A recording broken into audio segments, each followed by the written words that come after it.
कहते हैं खूबसूरत से एक पल का किस्सा बन जाता है, खूबसूरत से एक पल का किस्सा बन जाता है, जाने कब कौन जिंदगी का हिस्सा बन जाता है।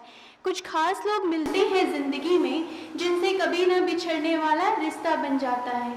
आदर अभिनंदन आभार नमस्कार आदाब सत श्री अकाल।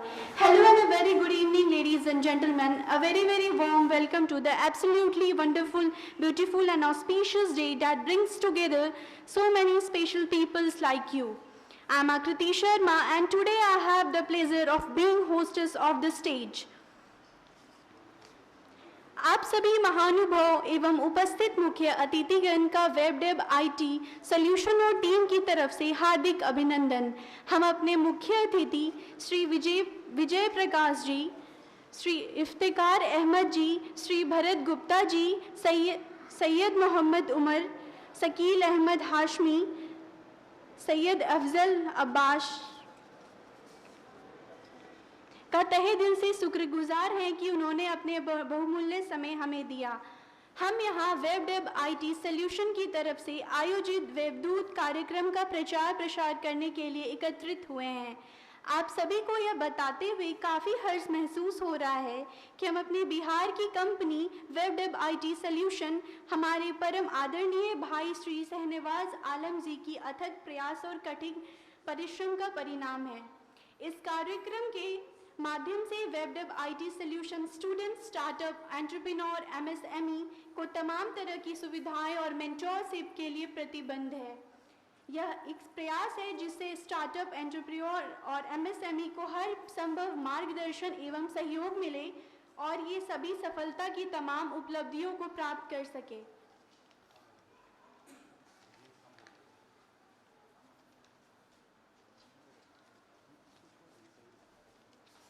आप सभी उपस्थित महानुभाव का ज़्यादा समय ना लेते हुए मैं मुख्य अतिथि श्री विजय प्रकाश जी से आग्रह करूंगी कि वो मंच पर आएं और अपने बहुमूल्य वाक्यों से हमें अनुग्रहित करें।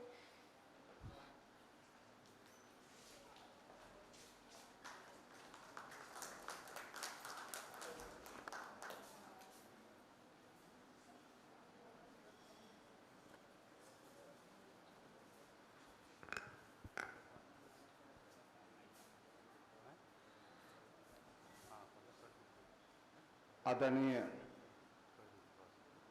मंचस्थ अतिथिगण तथा सभागार में उपस्थित स्टार्टअप और उद्यमी बंधु, मुझे आज बेहद खुशी है कि वेब डेव आईटी सॉल्यूशंस की ओर से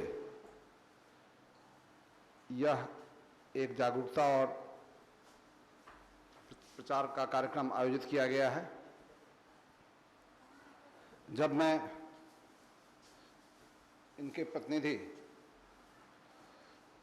से मेरी बातें हो रही थी, इन्होंने मुझे बताया कि एक वे स्टार्टअप को वेब बेस्ड जो सपोर्ट है, वेब बेस्ड जो समस्याएं होती हैं एक स्टार्टअप को, उसके सपोर्ट के लिए एक प्लेटफॉर्म विकसित कर रहे हैं जिससे वो सपोर्ट कर पाएँ, जिस तरह की समस्याएं होती हैं उसको सपोर्ट कर पाएँ। और ये बहुत अच्छी पहल है, लेकिन इस पहल को समझने के लिए मैं समझता हूँ थोड़ा सा आपको और बताना चाहूँगा। जैसे भी स्टार्टअप आए हुए हैं और एंटरप्रेन्योर भी इसमें कई होंगे। मैं अभी बिहार विद्यापीठ की ओर से, बिहार विद्यापीठ में हूँ, उसके बारे में थोड़ा सा बता दूं जिससे आपको यह समझ में आएगा। बिहार विद्यापीठ की स्थापना 1921 ईस्वी में गांधी जी की प्रेरणा से की गई थी। उस समय डॉक्टर राजेंद्र प्रसाद ने एक यहाँ पर बिहार में एक नेशनल कॉलेज एस्टैब्लिश किया था और मौलाना मजहूल हक ने सदाकत आश्रम की स्थापना की थी। मौलाना मजहूल हक के पास उस समय, आपको याद होगा 1921 ईस्वी की बात जब मैं कर रहा हूँ, तो उस समय में गांधी जी आए हुए थे चंपारण, और चंपारण में उन्होंने जो आंदोलन चलाया उसमें उन्होंने ये महसूस किया कि जब तक हम लोग शिक्षा, नारी जागरण, स्वास्थ्य, इन सब मुद्दों पर जो विकास के रचनात्मक, जिसको रचनात्मक कार्यक्रम कहते हैं, उस पर हम काम नहीं करेंगे, तब तक हम लोग स्वतंत्रता प्राप्ति नहीं कर सकते।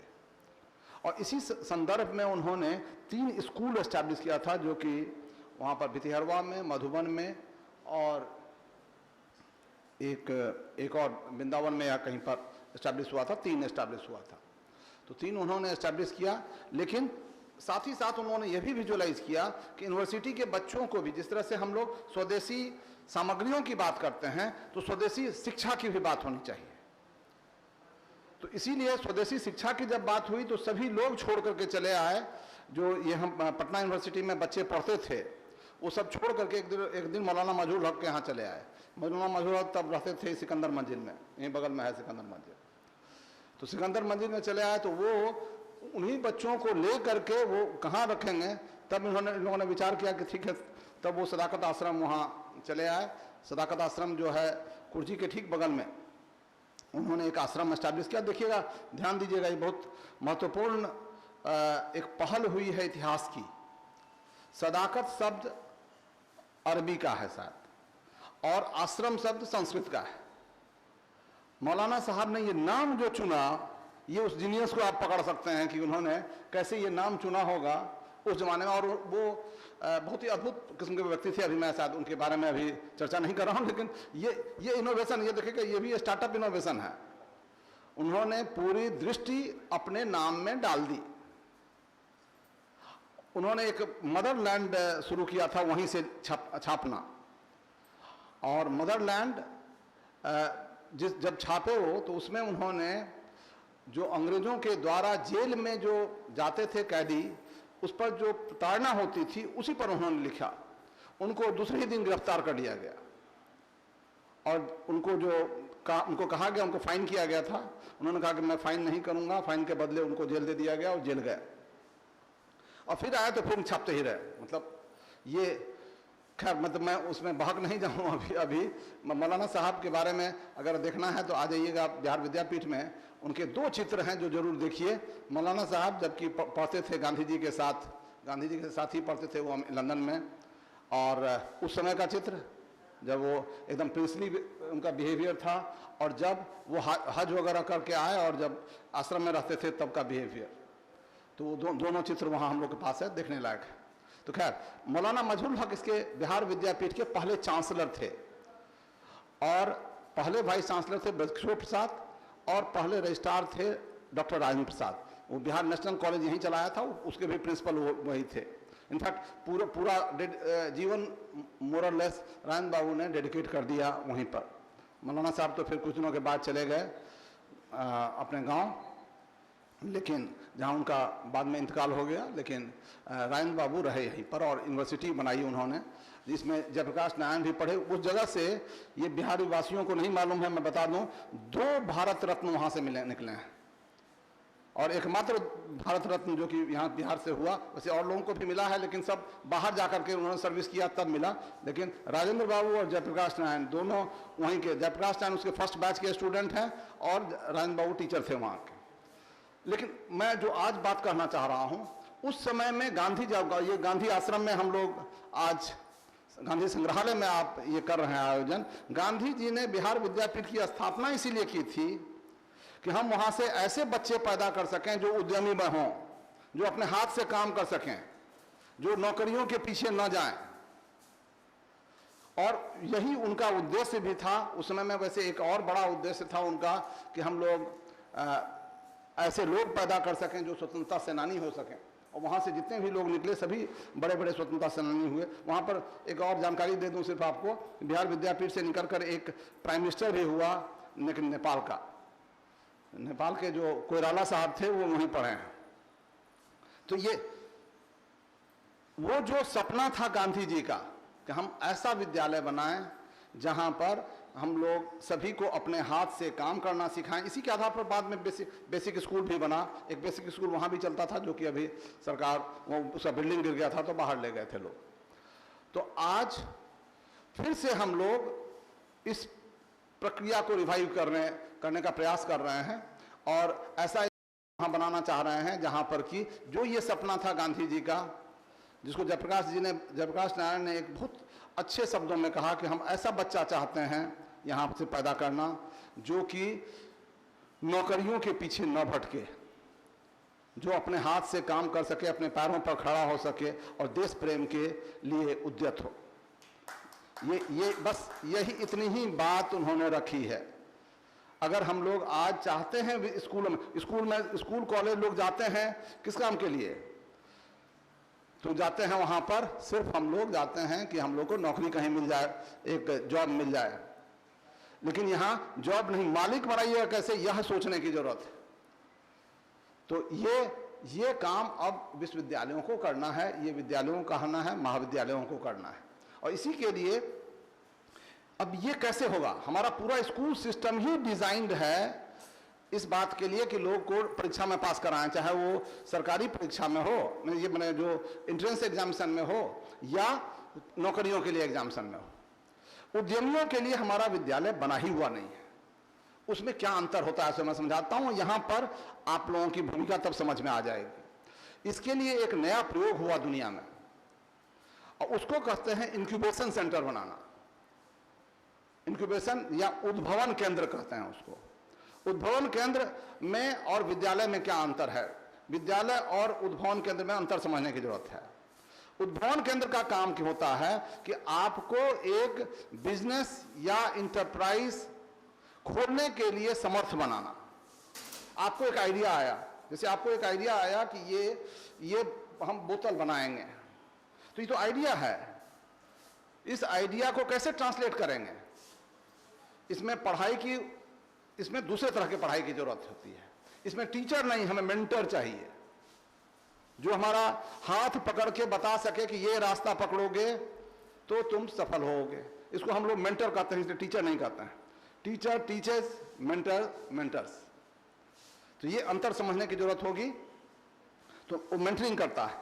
इसको जरूरत पड़ती है कि कभी कभी जरूरत पड़ेगी कि अच्छा ये विचार तो हो गया, ये विचार को हम ट्रांसलेट कैसे करेंगे। इसके लिए डिजाइन थिंकिंग को हम लोग करवाते हैं, जिससे आप यह समझ पाएं कि जो भी आपका आइडिया है वो कितना, जिस प्रॉब्लम को आप सॉल्व करना चाहते हैं उस प्रॉब्लम को सॉल्व कर पा रहा है कि नहीं कर पा रहा है। इसके लिए मैं 3 फॉर्मूला एक बताता हूं, फॉर्मूला बताता हूं जिसको सभी उद्यमी हैं वो ध्यान में रखिएगा। कोई भी प्रोडक्ट, कोई भी, पहले तो स्टार्टअप को यह ध्यान में रखने की जरूरत होगी कि आप एक दुनिया में एक पेन को, मतलब सोसाइटल पेन कहते हैं, पेन कहिए, एक दुख को या दुख को घटाइएगा या सुख को बढ़ाइएगा। कोई भी काम होता है या दुख घटाएगा तब चलेगा या सुख बढ़ाएगा तब चलेगा। तो ये दुख को घटाने वाली कोई भी प्रक्रिया हो, मान लीजिए हम ऐसा कुछ बनाना चाहते हैं, कुछ करना चाहते हैं जिससे दांत साफ हो जाए। देखिए समझिए इस बात को, मैं इसलिए उदाहरण ले रहा हूं। आप अभी दांत के लिए ब्रश करते हैं तो ठीक है, अच्छी बात है, इसके लिए हम एक टूथपेस्ट डिजाइन कर रहे हैं। लेकिन पता चला कि हम तो टूथपेस्ट चाहते थे, लेकिन प्रॉब्लम हमारा था कि हमारा मसूड़ा फूल जाता है, तो हमको मसूड़े की मालिश भी चाहिए। या हमारे दांत के भीतर में, दांत के 2 इसके भीतर में फंस जाता है जो अन्न, उसको निकालने वाला चाहिए। तीन प्रॉब्लम हो गया।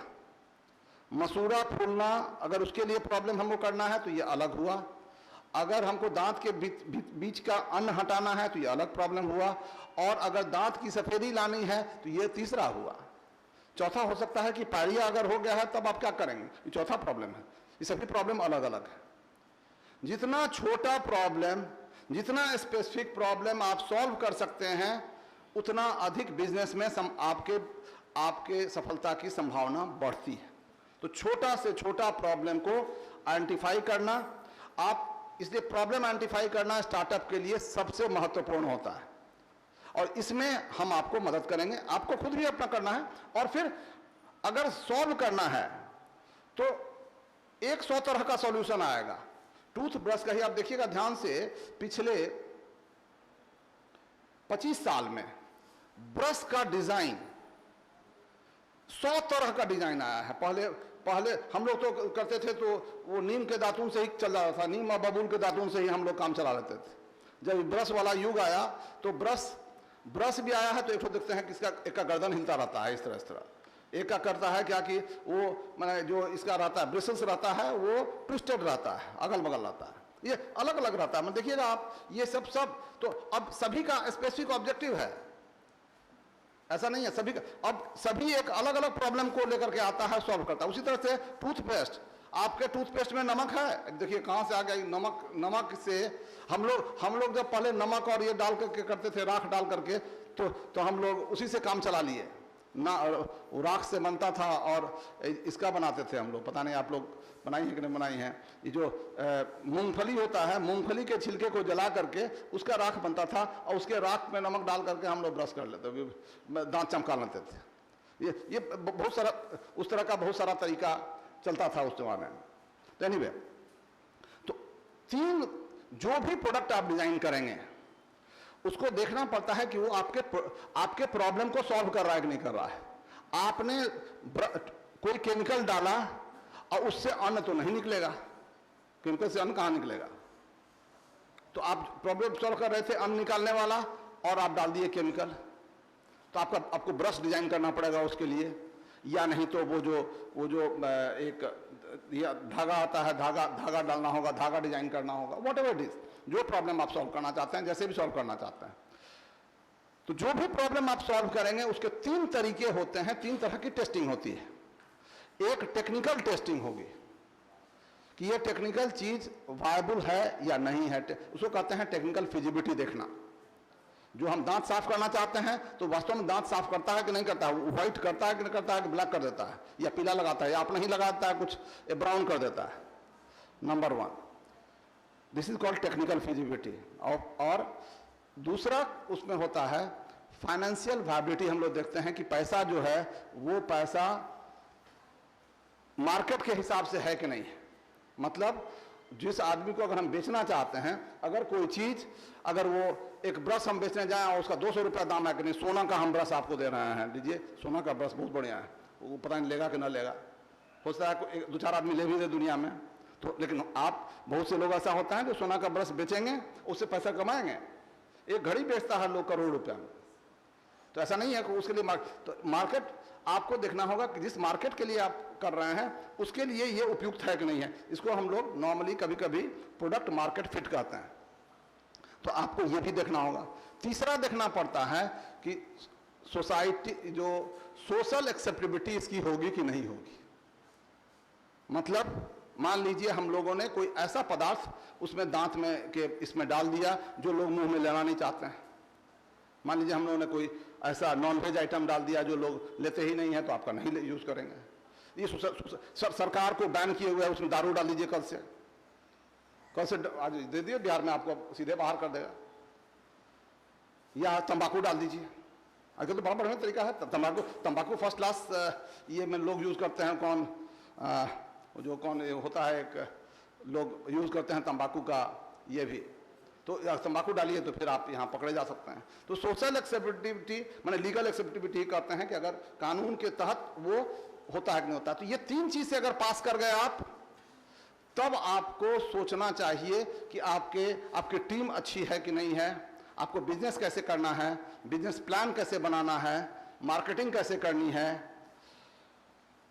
एडवर्टीजमेंट कैसे करना है, और उसके बाद फिर पैसा कहां से आएगा। ये सभी चीजें आपको एक इंक्यूबेशन सेंटर में आपको मदद की जाती है, बताया जाता है, सिखाया जाता है, हैंड होल्ड किया जाता है। पढ़ाया उतना नहीं जाता है जितना कि हैंड होल्ड किया जाता है। इसलिए ये बहुत जरूरी है कि समझना, ये स्कूल में नहीं किया जाता है। स्कूल में आपको एक चीज पढ़ा दिया जाएगा, कॉलेज में एक चीज पढ़ा दिया जाएगा, चाहे एमबीए का इंस्टीट्यूट हो, चाहे कोई भी इंस्टीट्यूट हो, वहां एक जो फिक्स सिलेबस है वो आपको ट्रांजेक्ट करा दिया जाता है। यहाँ फिक्स सिलेबस हमको मतलब नहीं है, हमारा मतलब इतना ही है कि आप जो प्रोडक्ट लेके आए हैं, जो आपका सपना है, वो कैसे रियलाइज होगा, वो कैसे धरती पर उतरेगा, कैसे आप सक्सेसफुल होइएगा। यहाँ जो स्टार्टअप है उसी के सक्सेस में इंक्यूबेशन सेंटर का सक्सेस है।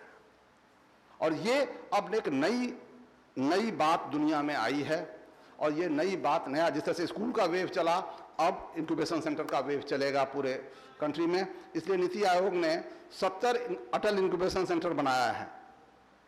बिहार माने भारत में, जिसमें एक ही बिहार में बना है अटल इंक्यूबेशन सेंटर, जो कि बिहार विद्यापीठ में है। बिहार में एक ही अभी आया है। तो ये आप इसका फायदा उठा सकते हैं। इससे कैसे होता है, मैं एक उदाहरण से आपको समझाऊंगा, जिससे कि यहाँ पर हम लोगों ने जो अभी अनुभव किया, वैसे तो वहाँ पर कई चीज़ें नई बनाई गई हैं जो कि स्टार्टअप के दृष्टिकोण से है, लेकिन एक उदाहरण जो पिछले 5 साल में जिसने बिहार को बदला है, उस उदाहरण से मैं आज आपको ये करना चाहूँगा। वहाँ पर अभी बिहार में देखिएगा, आज से 5-7 साल पहले 2014, मैं उस समय में प्लानिंग डिपार्टमेंट में, प्लानिंग और डेवलपमेंट डिपार्टमेंट जो है यहाँ का, उसमें मैं प्रिंसिपल सेक्रेटरी हूँ। और उस समय हम लोगों ने ये महसूस किया कि एक बड़ी समस्या क्या है बिहार में, कि बिहार में अंडा जो है वो बाहर से आता था। अंडा का उत्पादन सिर्फ 10 लाख पर डे यहाँ पर होता, पर डे बात कर रहा हूँ। यहाँ रिक्वायरमेंट था हम लोग का 3 करोड़ अंडा का पर डे का, ये गैप है। तो हम लोगों ने कहा कि क्यों नहीं बढ़ रहा है। एक सरकार की ओर से मैंने ही सैंक्शन किया था, करीब 700 करोड़ रुपया मैंने एनिमल हस्बेंड्री डिपार्टमेंट को सैंक्शन किया था कि एनिमल हस्बेंड्री सेक्टर को डेवलप करने के लिए। तो उसमें ही एक कार्यक्रम सैंक्शन हुआ था, मुर्गा मुर्गी वितरण कार्यक्रम, एक बकरा बकरी कार्यक्रम और एक मुर्गा मुर्गी। सरकार की सोच और इसमें कहाँ अंतर होता है मैं बताता हूँ। सरकार समझती ये है कि छोटा छोटा अगर हम यूनिट करते हैं तो गरीबों को हम मदद करते हैं। तो उन्होंने 100-150 मुर्गी सबको बांटना शुरू किया पूरे राज्य में, इसके लिए जीविका को दिया गया, तो वो बांट रहे थे। लेकिन इससे प्रोडक्शन नहीं बढ़ता है। ये मैंने अनुभव किया कि अगर प्रोडक्शन बढ़ाना है तो हमको बड़ा यूनिट एस्टैब्लिश करना होगा, हमको फार्मर नहीं एंटरप्रेन्योर चाहिए। हम लोगों ने 5,000 और 10,000 मुर्गी का एक मॉडल बनाया, और उसमें लगता है जैसे उसमें करीब 10 से 15 कट्ठा जमीन चाहिए आपको, या अगर 10 का करते हैं तो 1 बीघा कम से कम जमीन चाहिए, और आपको 40 लाख से 80 लाख की पूंजी चाहिए। अगर 5,000 का करते हैं तो 40 लाख, और अगर 10 लाख का करते हैं तो 80 लाख के आसपास, जिसमें बैंक आपको करीब करीब 80% आपको दे देगी। 20% आपके पास होना चाहिए, या आपके पास उसका कोलेटरल देने की ताकत होनी चाहिए। तो खैर, लेकिन अगर ये सब भी है तब भी आपको नहीं होगा, क्योंकि आपके पास कोई हैंड होल्डर नहीं है, कोई आपका हाथ पकड़ के बताया कि क्या होगा। हम लोगों ने बिहार विद्यापीठ में एक इंक्यूबेशन सेंटर उस समय में बनाया था 2016 में। मैं रिटायरमेंट के बाद इस काम में ज़्यादा लगा। वैसे मैं जब एपीसी था तब भी मैंने इसको शुरू कर दिया था, क्योंकि बैंक से हम लोग लिंकेज हम लोगों ने शुरू कर दिया था, और तब नाबार्ड में, बैंक में जो दिक्कत थी वो हम लोगों ने दूर किया। और आपको जानकर आश्चर्य हुआ, जो ये अभियान चला, करीब 100 आदमी को हम लोगों ने मदद किया बिहार विद्यापीठ से, लेकिन बाकी बिहार में करीब 500-600 आदमी और खड़े हुए जिन्होंने काम किया है। और बिहार के एंटरप्रेन्योर क्या कर सकते हैं वो मैं आपको बताने जा रहा हूं, क्या इसका इम्पैक्ट हुआ है। पिछले 5-6 साल में प्रत्येक साल 28% ग्रोथ रेट बिहार का अंडा प्रोडक्शन का रहा है। 28%, जो मैं समझता हूं बिहार के इतिहास में तो खैर अभूतपूर्व है, पूरे भारत के इतिहास में अभूतपूर्व है। और भारत में सबसे तेजी से अंडा प्रोडक्शन में बढ़ने वाला राज्य बिहार हो गया है। और ये इसलिए हुआ है क्योंकि यहाँ के एंटरप्रेन्योर्स खड़े हुए हैं और उन्होंने बदल दिया है। ये कुछ नहीं है, कोई बहुत बड़ी चीज़ तो नहीं है। अभी करीब करीब 1 करोड़ अंडा पर डे का उत्पादन हमारा हो गया है। आप देखिएगा ध्यान से, अगर लोग ऑब्जर्व कर रहे होंगे पिछले 5-7 साल में, प्रत्येक सड़क में पटना में हर एक 25-50 गज की दूरी पर आपको एक अंडा का दुकान मिल जाएगा। ये परिवर्तन हुआ है। आप लोग जो मार्क कर रहे होइएगा वो देखिएगा। और अब हम लोग लग रहे हैं फिर इसके प्रोडक्ट पर। अंडा का अब समस्याएं फिर नहीं आ रही हैं, जैसे अब मार्केटिंग की समस्या आ रही है। बहुत लोग, आप लोगों में से लगने की जरूरत है कि अंडा के प्रोडक्ट पर लगिए, अंडा को बेचने में लगिए। और प्रोडक्ट मतलब अब फूड बेस्ड, अंडा बेस्ड फूड बनाइए, क्योंकि अंडा का प्रोडक्शन अब 1 करोड़ हुआ है, अभी भी 3 करोड़ हो जाएगा। 3 करोड़ का गैप अभी बहुत बड़ा है। इसलिए अंडा में अभी, अच्छा बाय द वे बता दूं, प्रॉफिट कितना है मालूम है अंडा में? अगर आप 10,000 का अंडा का यूनिट लगाते हैं, जिसमें आपने 80 लाख रुपया लगाया है, तो आपको पर डे का इनकम है कम से कम 15,000 रुपये, मतलब 4 लाख 4.5 लाख रुपया पर मंथ, मतलब 50 लाख रुपया पर ईयर। 1.5 साल में आपका ये रिटर्न हो जाता है, उसके बाद से आप फ्री हैं। इसका मतलब ये है, समझिए, ये देखिए एक और बात, पता नहीं सरकार से भी लोग जुड़े होंगे, मैं परिचित बहुत नहीं हो पाया, मैं माइनॉरिटी वेलफेयर डिपार्टमेंट का भी सेक्रेटरी रहा हूं, इसलिए बहुत लोग शायद मुझसे परिचित हों। ये बात समझने की जरूरत है सरकार में कि सरकार क्या करती है, सिर्फ अनुदान देकर के रुक जाती है, लेकिन देश दुनिया को बदलने का काम हमारे युवा वर्ग को है, एंटरप्रेन्योर्स को है। इनको सरकार से मतलब नहीं होना चाहिए। हमको नहीं कोई सब्सिडी चाहिए, बिना सब्सिडी के भी हमारे, इसमें कोई सब्सिडी की बात मैंने नहीं की अभी तक। हमको क्या चाहिए, हमको छोटी छोटी चीजें चाहिए, छोटी चीज चाहिए, जैसे कन्वर्सन जब होता है तो हमको जमीन में उसमें पैसा ना लीजिए हमसे, हमको कहीं पर जगह दे दीजिए जिसमें हम काम कर सकें। छोटी छोटी बातें हैं, छोटी सहूलियत है। हमको अगर कहीं जमीन चाहिए तो जमीन दिला दीजिए हमको आसानी से। हमको पैसा नहीं चाहिए, सब्सिडी नहीं, बिना सब्सिडी के भी। एक बात आप लोग सबको बता दें, पैसा जरूरी है लेकिन ये सब्सिडी जरूरी नहीं है। सब्सिडी के चलते हम लोगों, सब्सिडी के पीछे अगर 3 महीना दौड़िएगा तो आप समझिए 4.5 लाख का प्रॉफिट तो मैंने बताया था ना आपको, तो 3 में 4.5 लाख मल्टीप्लाइड बाय 3 मतलब करीब करीब 12-15 लाख रुपए का आपको तो घाटा हो गया।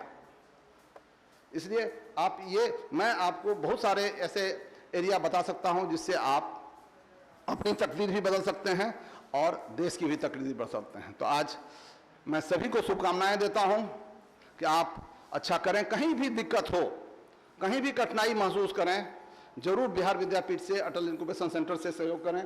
और जो इस तरह के जो संस्थाएं आ रही हैं, जो वेबडेव नाम से जो इन्होंने संस्था बनाई है, बहुत ही अच्छी संस्था है। मैं इन लोगों की भी मदद, ऐसे लोगों को हम लोग क्या किए हुए हैं वहाँ बिहार विद्यापीठ में छोटे छोटे लैब्स बनाए हैं।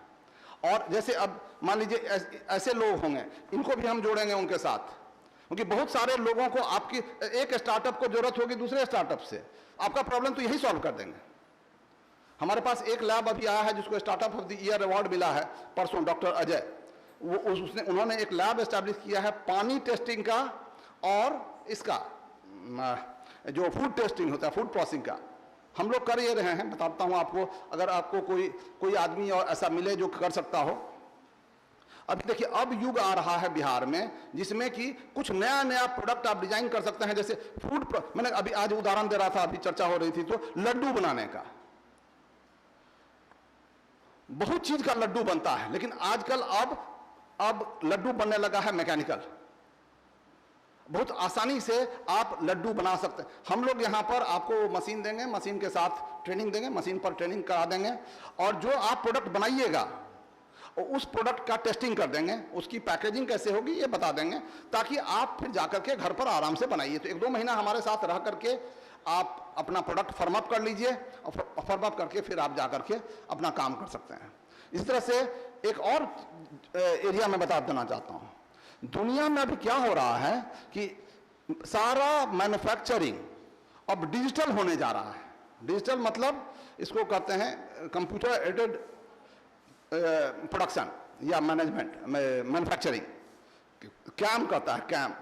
तो ये तो कैम अब क्या है, देखिएगा क्या कि 3 चीज इसी में से, इंग्रेविंग, कटिंग और एम्बॉसिंग, ये तीनों एक मशीन से लकड़ी पर हो जाएगा। लकड़ी या किसी चीज पर भी आप चाहिए तो ये हो जाएगा।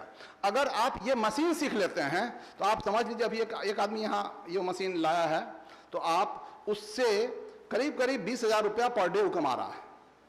20,000 रुपया का टर्नओवर है उसका पर डे का, सिर्फ उस मशीन को लाने से। ये मशीन सब सस्ता हो गया है। तो ऐसा cam machine, laser cutting machine है, या ये जो मैंने अभी बताया, इस लेजर कटिंग मशीन से तो और ज़्यादा कमाइएगा। ये इस मशीन की का भी ट्रेनिंग हम लोग इसमें देने जा रहे हैं यहाँ पर इस बिहार विद्यापीठ में। आप सभी माइंड मेकअप कीजिए इसका कि कैसे हम लोग इसमें काम करेंगे। और अगर कोई आइडिया हो, आप कोई लड्डू बनाना चाहते हो, कोई ऐसा बनाना चाहते हो जिसको मशीन से करना होगा, हम लोग आपको मदद करेंगे। और उसको कैसे एक प्रोडक्ट के रूप में फॉर्म अप करें ये हम आपको बताएंगे, टेक्निकल भी और हो सकता है कि टेक्निकल हमारे पास नहीं हो तो हम पकड़ कर लाएंगे कहीं से और आप लोग को सपोर्ट करेंगे। हमारा काम ये नहीं है कि हम सब स्टार्टअप के साथ एक बड़ी समस्या होती है, बताते हैं। सभी स्टार्टअप की जर्नी अलग अलग होती है, सभी के चैलेंजेस अलग अलग होते हैं, तो हम कोई जनरल सॉल्यूशन नहीं दे सकते। अब बहुत बार हमको भी नहीं मालूम होता है कि उनको क्या प्रॉब्लम होगा हमसे, तो हम लोग लेकिन आपके साथ प्रयास करेंगे मिलकर के, बाहर से भी अगर कोई आदमी सपोर्ट चाहिए तो आपको सपोर्ट दिया जाए और आपको सक्सेसफुल बनाया जाए। मैं पुनः शुभकामनाएं देता हूं कि आप बहुत ग्रो कीजिए और सभी इसको मदद कीजिए। बिहार में अद्भुत क्षमता है इस पूरे बिहार को बदलने का, और वो बदल सकता है सिर्फ एंटरप्रेन्योर और स्टार्टअप ही। तो आप लोग सभी लोगों को बहुत बहुत शुभकामनाएं और आशा करता हूं कि आप लोग सभी सफल होंगे। धन्यवाद।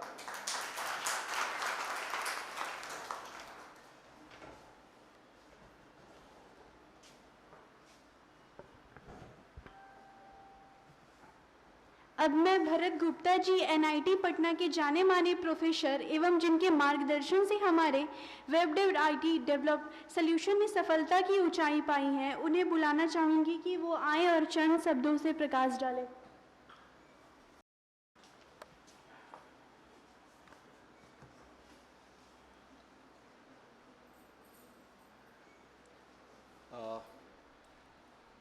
जैसा कि मेरा इंट्रोडक्शन में उन्होंने कहा कि मैंने भूमिका निभाई है वेब डेव टेक्नोलॉजी में, बट मैं अपने आप को सफल नहीं मानता उस चीज़ में, क्योंकि उस हद तक हम लोग नहीं पहुंच पाए हमारी जर्नी में। पर एक चीज़ मैंने देखी शाह आलम में कि वो एक निरंतर प्रयत्नशील हैं। निरंतर प्रयत्नशील से मतलब ये है कि वो उस चीज़ पे लगे हुए हैं इवन आज तक, और उसके उन्होंने कई अन्य रास्ते खोजे हैं जिसमें कि एक रास्ता अगर बंद हो जाता है तो दूसरे रास्ते पे चल सकें।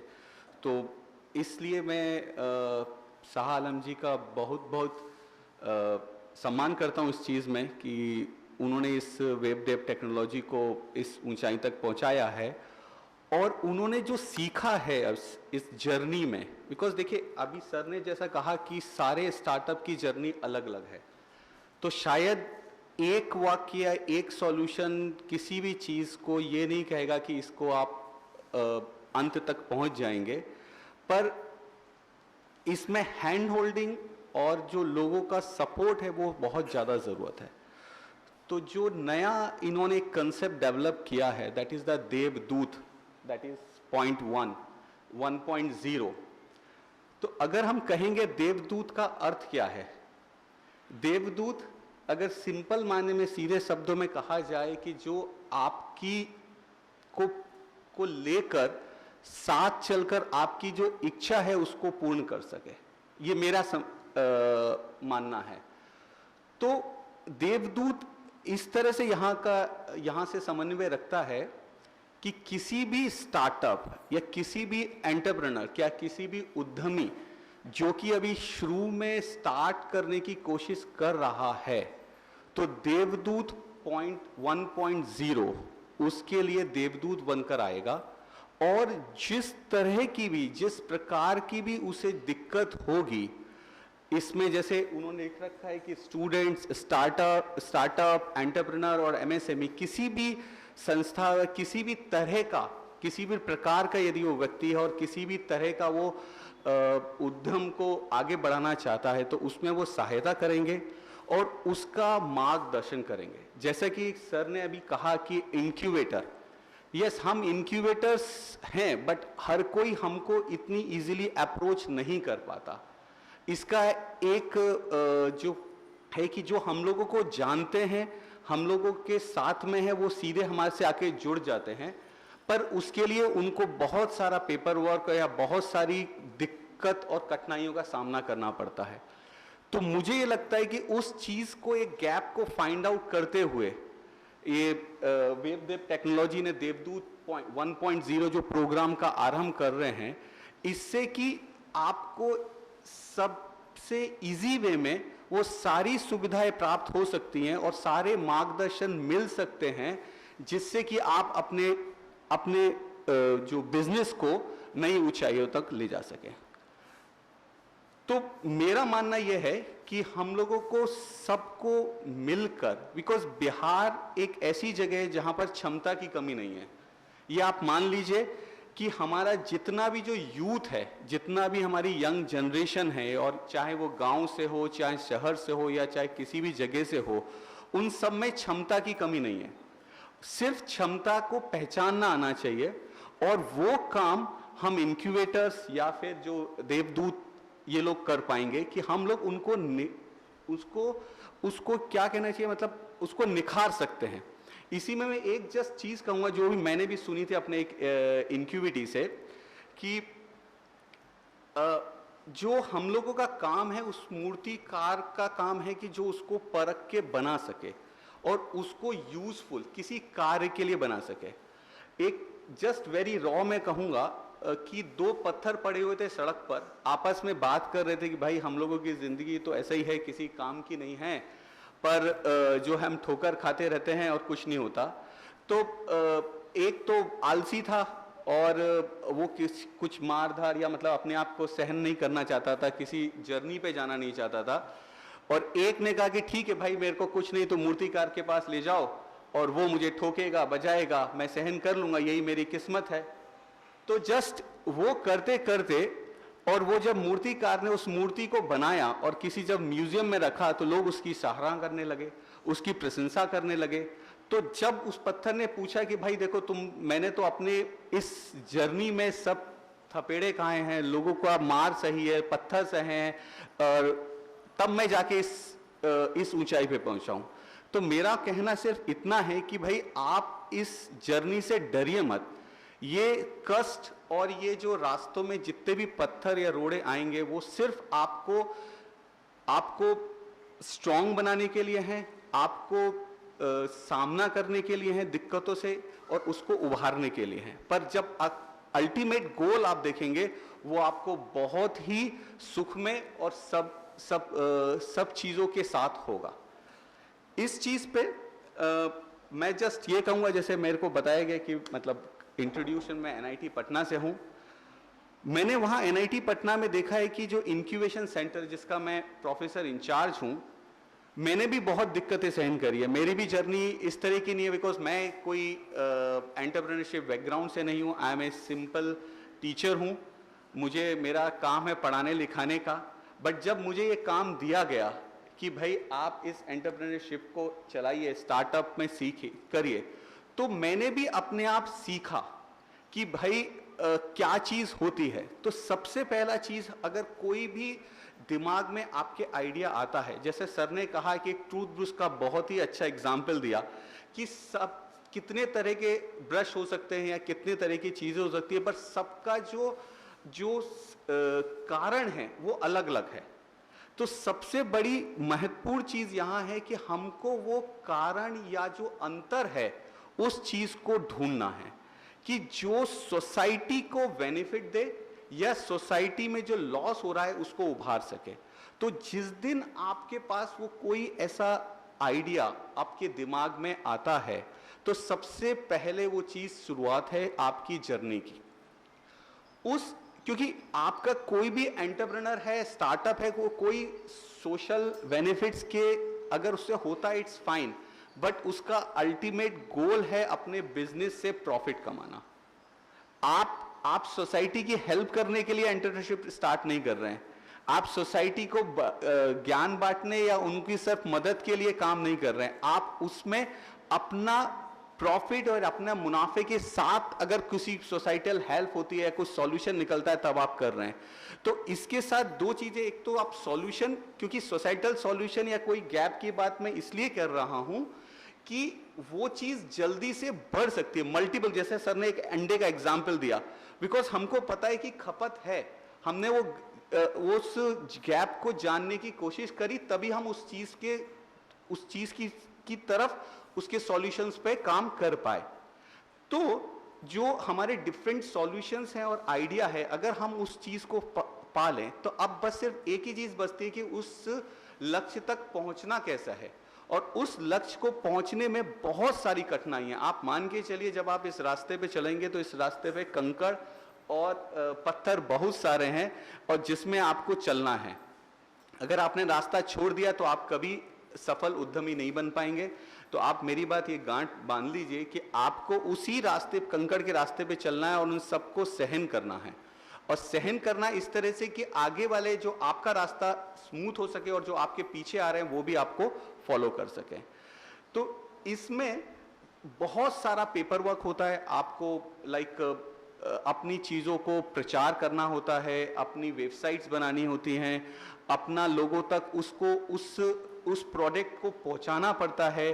फिर आपकी कंपनी रजिस्ट्रेशंस होते हैं, आपका पैसा कहाँ से आएगा, बैंक से लोन कहाँ से होगा, सीए का ऑडिट कैसे होगा, मतलब इतने सारी प्रक्रिया हैं जो कि एक आम आदमी के जानने के लिए सचमुच ही मुश्किल है। यहाँ पर आपके इनक्यूबेटर और देवदूत 1.0 काम आएंगे। इंक्यूबेटर के पास आप जा सकते हैं, तो हम भी लोगों की मदद लेते हैं, और यहाँ पर आप देवदूत 1 के पास जाइए और you can have all the solution in your hand directly. आपको इजीली सब चीज़ मिलेंगी। जो मेरा मानना है, जितना मैं उनको जानता हूँ, वो आपकी तहे दिल से उस तरह से हेल्प करेंगे, और नेचुरली कोई हेल्प करेगा तो कुछ चीज़ लेगा ही। तो उसमें तो आपको रेडी रहना पड़ेगा कि भाई ठीक है, कुछ चाहिए तो मुझे उसके लिए उसको देना ही पड़ेगा।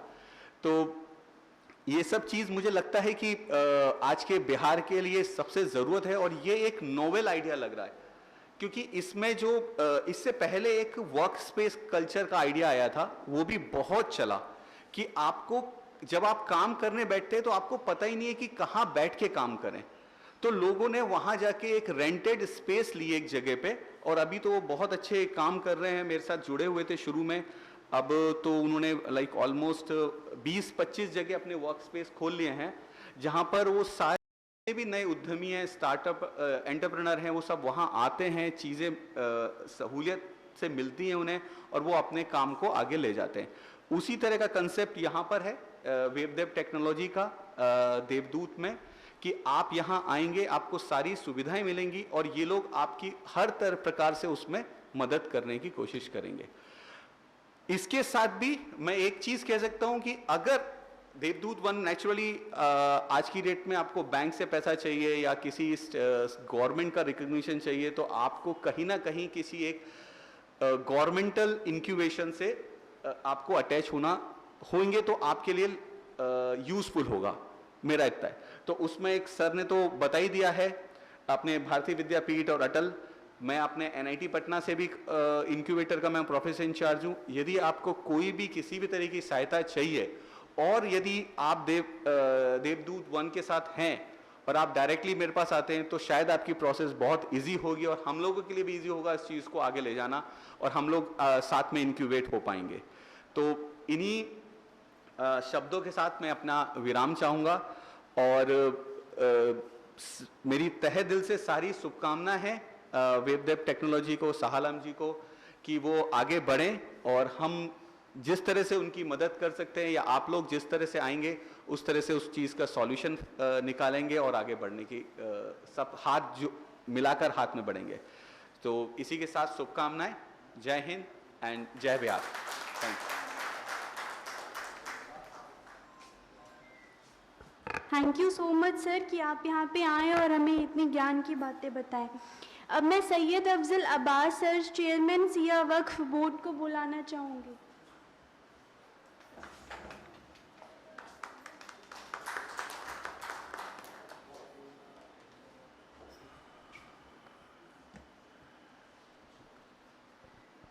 शुक्रिया शर्मा साहब।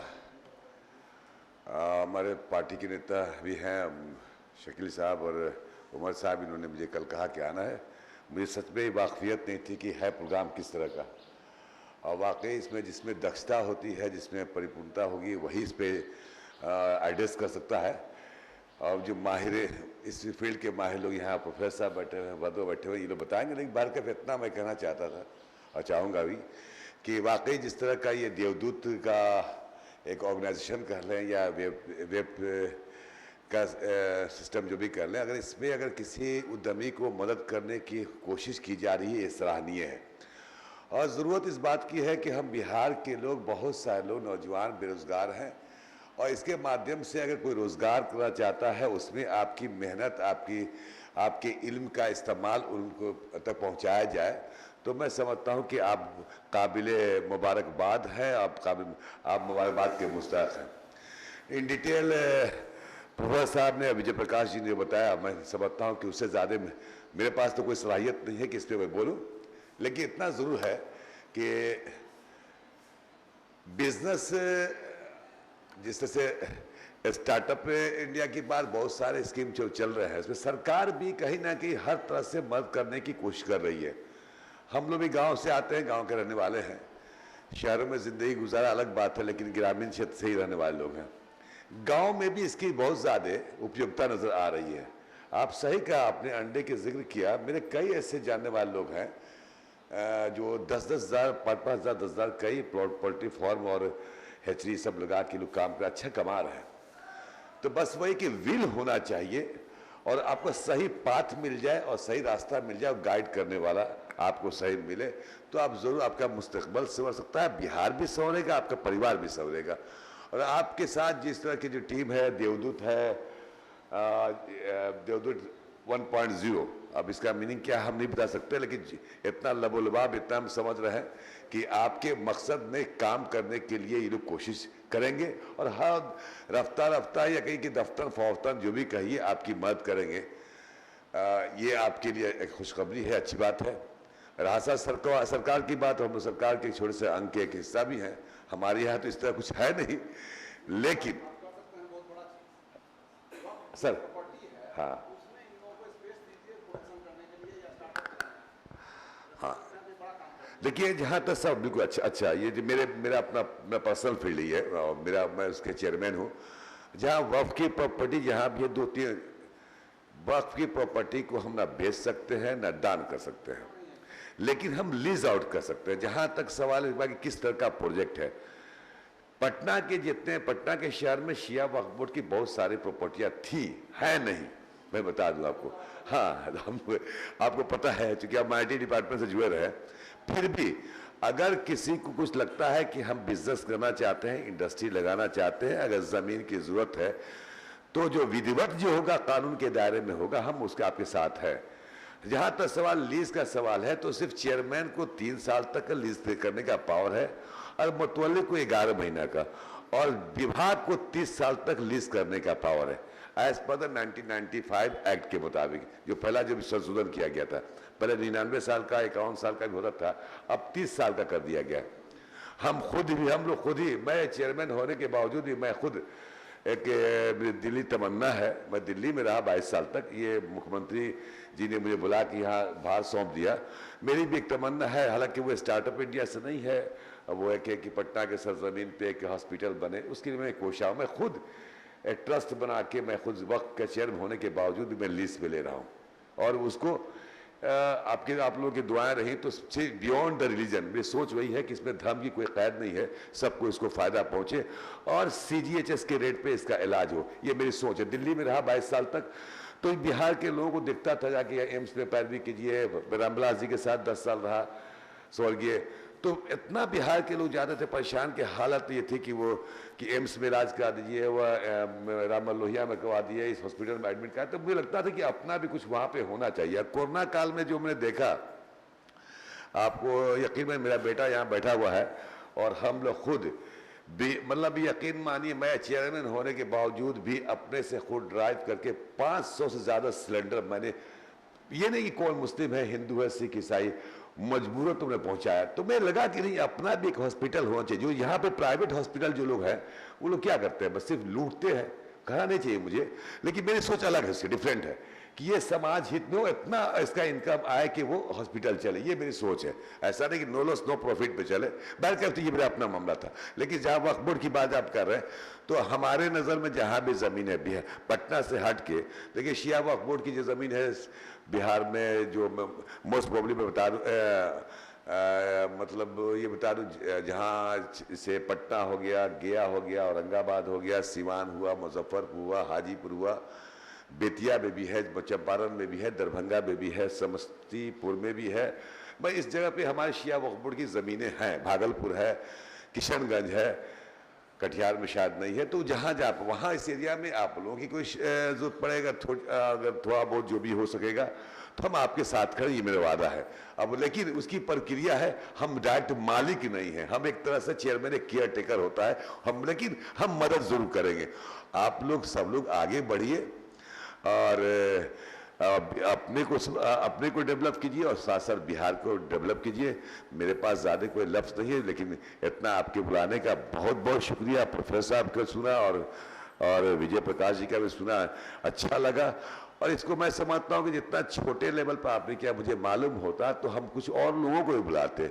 हमें नहीं पता था किस तरह का प्रोग्राम में शिरकत करना। मैं चलिए संडे का दिन बैठे हुए थे, मैं चलो, लेकिन इसको और ज़्यादा लार्ज स्केल पर मतलब इसको पहुँचाने की जरूरत है। आपकी आवाज़, आपकी सोच, आपका किरदार, आपका जो प्लानिंग है, ये कैसे समाज में पहुँचे और कैसे पहुंचे, इस पे जोर देने जरूरत है। हम 10, 20, 50 लोग यहाँ बैठे हुए हैं, अगर यही बड़े लेवल पे होता तो जाहिर से माउथ कंपेनिंग से बड़ा कंपेनिंग कुछ नहीं होता है। आपने कहा मुझसे, मैंने कहा उनसे, उन्होंने किसी और से कहा, तो जितने लोग होंगे तो आपके मिशन में को आगे बढ़ाने में मदद करेंगे। इन्हीं चंद अल्फाज के साथ मैं आप लोगों से रुखसत लेना चाहता हूँ और ये कहते हुए कि आगे बढ़िए, हम आपके साथ हैं और सारे लोग आपके साथ हैं। जय हिंद, जय भारत।